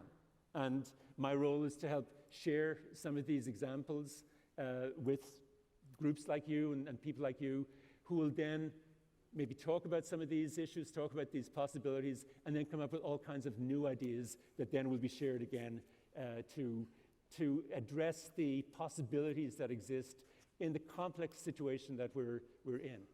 And all of this takes time, and it takes time for these ideas to come into teacher education programs. But I think it's very powerful to think of us not just as people who have to follow a curriculum that comes from a Ministry of Education or have to follow what some researcher has said is best practice. I think we have the power to solve problems in our own context where we're dealing with 4 languages in many contexts. There are no formulas. There is no library of best practices where you can go and pull off the shelf a book that will tell you, okay, what you should be doing when you have 6 or 8 different languages in your classroom and you're trying to teach English, you're trying to teach Basque, and you're trying to teach Spanish. But as we become familiar with this situation, as we apply some core principles, and one of these principles is connecting instruction, connecting the curriculum with students' lives. When we think about how we can apply that, then solutions will bubble up and we can share these solutions. And I think this is the way forward. The solutions to the issues, to the challenges we're facing are going to be found within schools. Researchers will play their part. Policymakers in ministries of education will play their part. But we have the power to be knowledge generators within our schools. Thank you very much. I think Iñaki has a question here. Well, yeah, okay. Badaukagu Twitter bidez, heldu zaigun beste galdera bat, hitzez hitze irakurriko dizuet. Eskolan hizkuntza gutxiagotu bat erabiliz gero komunikazio hizkuntza nagusi bezala, denboraren zein ehuneko emango zenioke komunikazio gaitasunaren dimentsio bakoitzari. Hau da, ahozkoaren ulermenari, irakurketari, mintzamenari, elkarrizketari eta idazmenari. Eskerrik asko. Did you get the question? I missed the first part, sorry. You missed the first part. She was referring to, in a context we have a minority language, how much time should we devote to its communication skills? And specifically, it mentions reading, writing, oral skills. I think that's quicker. Yeah, okay. When we talk about time, we're in a way talking about, or we're implying that a traditional curriculum where we spend X amount of time teaching Basque language skills, X amount of time teaching Spanish, X amount of time teaching mathematics, etc. I would rather think of it in terms of how we can reinforce knowledge of how literacy works, how language works across the curriculum. So rather than thinking in terms of traditional subject matters, I think there's a role for thinking in terms of how we can connect what we're doing in one part of the curriculum with another. So for example, in the example that I gave with the mathematics teaching, where the teacher wanted to teach data management skills. But rather than following a textbook, a mathematics textbook, he thought, how can I make this real for my students? How can I connect it with their lives? How can I connect it with their identities? And so there was a lot of talk in terms of what did students want to know about the languages. This wasn't mathematics. This was talking about who we are as a school community. This could be social studies. What role does language play in our lives? Which language do we use with our parents? And so the language was integrated into it. And then as students created their findings, they thought about how do we express this? How do we share our findings with our school, with our parents? There's going to be writing up of a research report based on this. Again, that research report in a bilingual context could take place in Basque, it could take place Spanish. Maybe if there's some students who are from English home backgrounds, are fluent in English, they could also write it up in English. And so in this kind of context, we're not thinking in terms of mathematics as something that is separate from language. We're thinking in terms of mathematics spreading across the curriculum, making connections with other subject matter, and recognizing that language and literacy are built into this. So the same way, if we are teaching writing in a Basque part of the day or Basque curriculum, let's think about how we can build on that as we teach Spanish, or vice versa. If we are acquiring content in Basque in teaching science, for example, maybe we can write up this work in not just Basque, but also Spanish.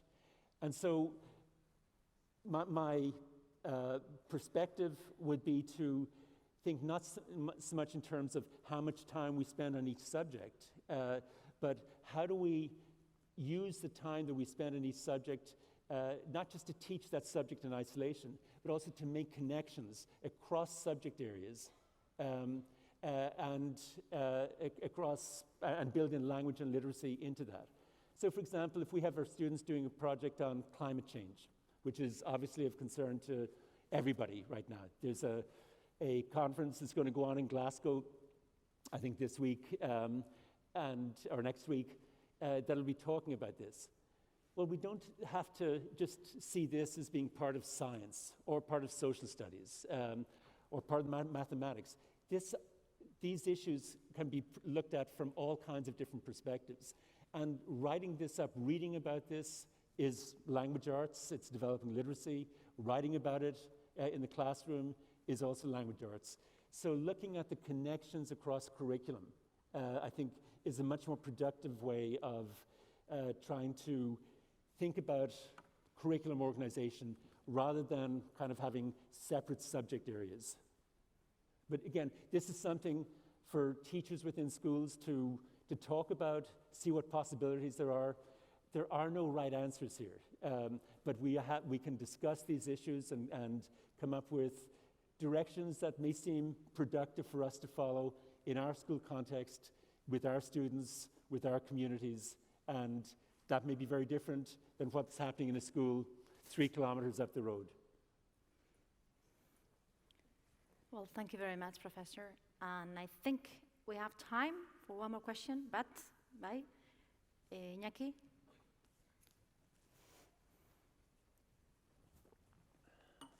Bai, mila esker Cummins irakaslea eman diguzun hitzaldiagatik. Oso iradokitzailea egin zait planteatu duzun oinarrizko ideia, hori da. Oso aberasgarria izan daitekeela eskolan ikasleak bere oinarrizko hizkuntza errepertorio guztia mobilizatu ahal izatea, ikasi ahal izateko. Argi ikusten dut, ikasleen lehenengo hizkuntza eta identitatea zaindu, errespetatu eta garatzen jarraituko dutela ziurtatzea. Argi ere, hizkuntzen arteko transferentziak ahalbidetu eta sustatu behar ditugula, eta horretarako baldintzariek egokienak sortu eskolan eta ikasgelan. Horri begira, oso importante izan daiteke, hemen hizkuntza trataera integratua deitzen deguna, hizkuntza trataera integratua, bateratua eta diversifikatua, ondo antolatzea. Baina, karo, gure galdera eta gure zalantza da hori nola.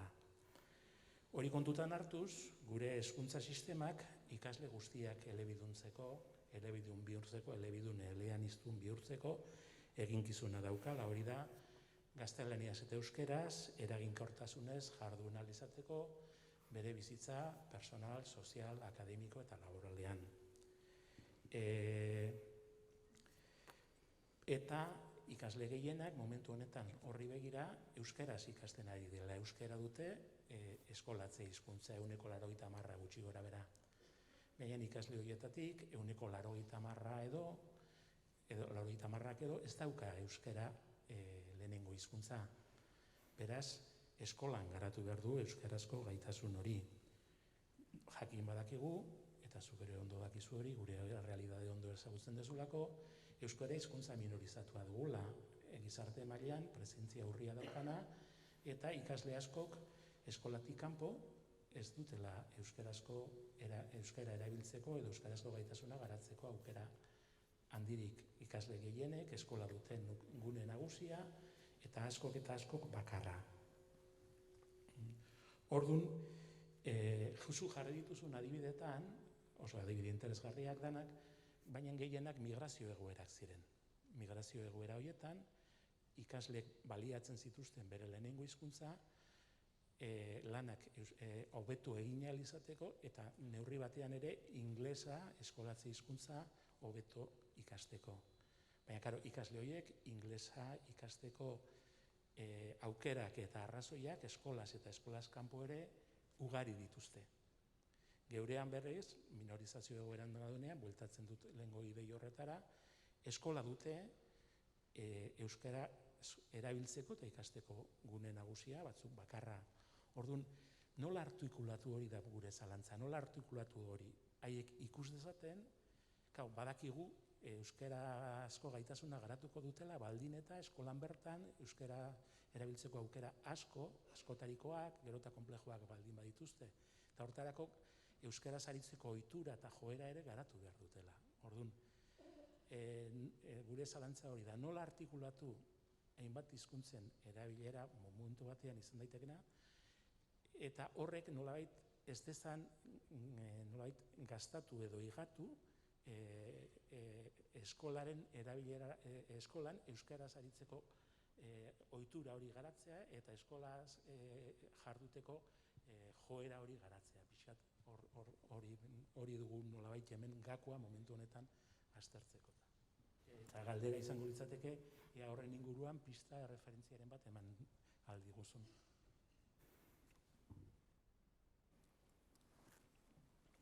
Okay, obviously, Model D has proven its effectiveness in terms of a model that prioritizes the Basque language within school, has most of the instruction through Basque, and I'm not suggesting any changes to the basic model. The model is a model for the world in terms of revitalizing endangered languages. The issue becomes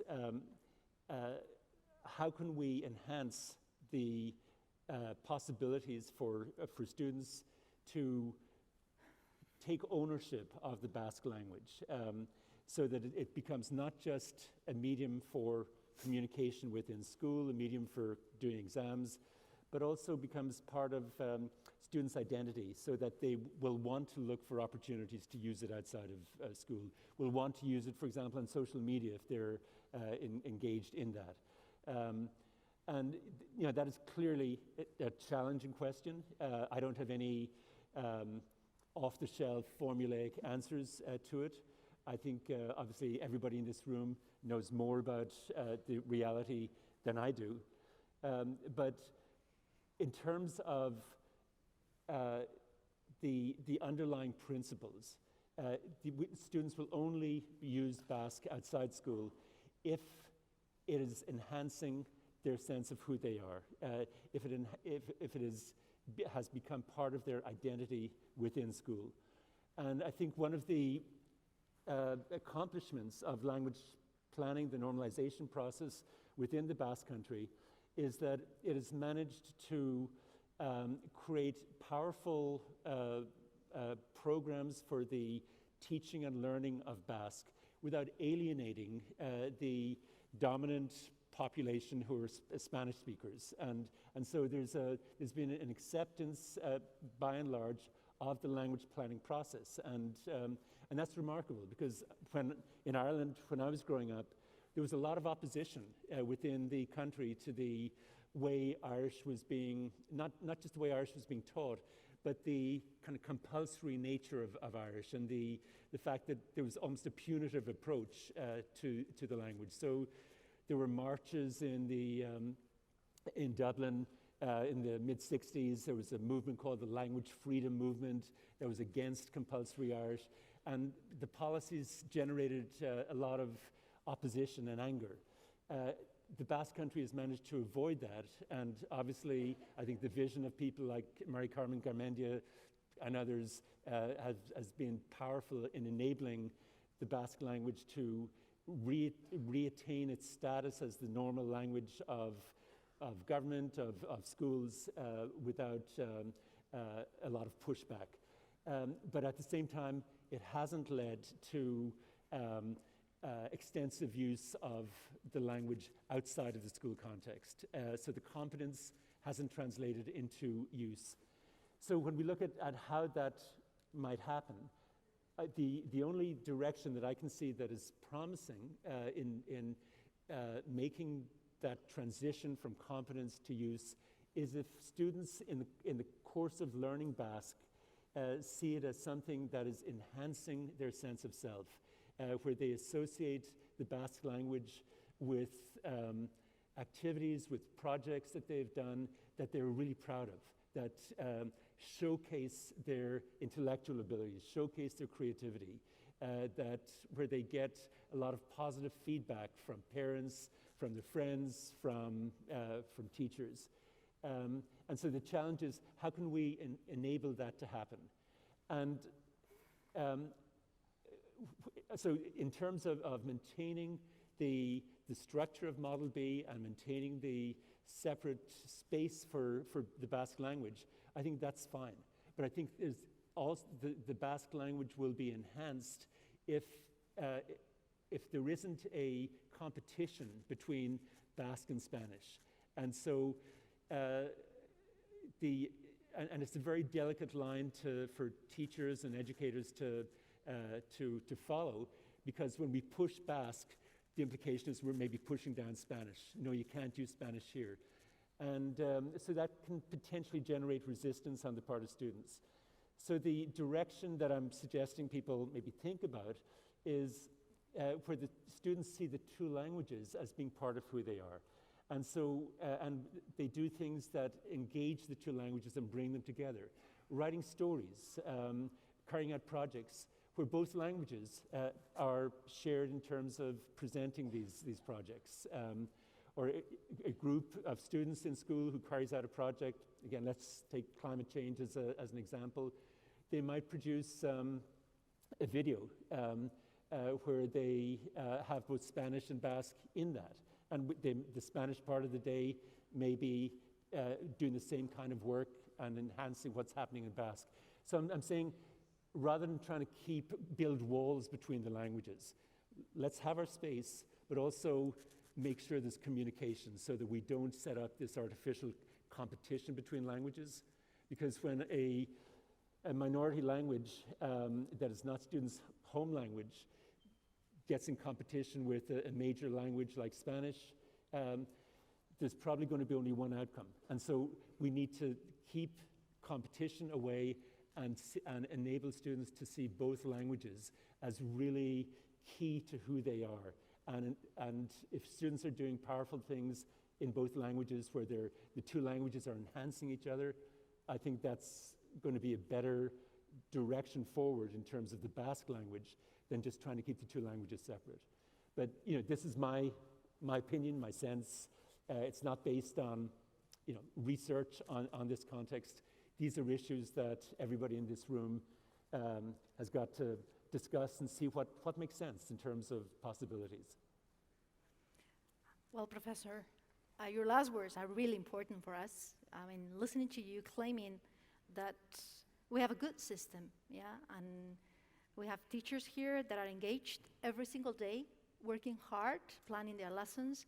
And my colleague was just referring to language integrated curriculum. So we have a good system, but with a lot of challenges, And I'm sure that your talk today, your ideas, are going to be really, really fruitful, in our school seminars. And we have a little present for you, Okay. We want to share with you. Okay.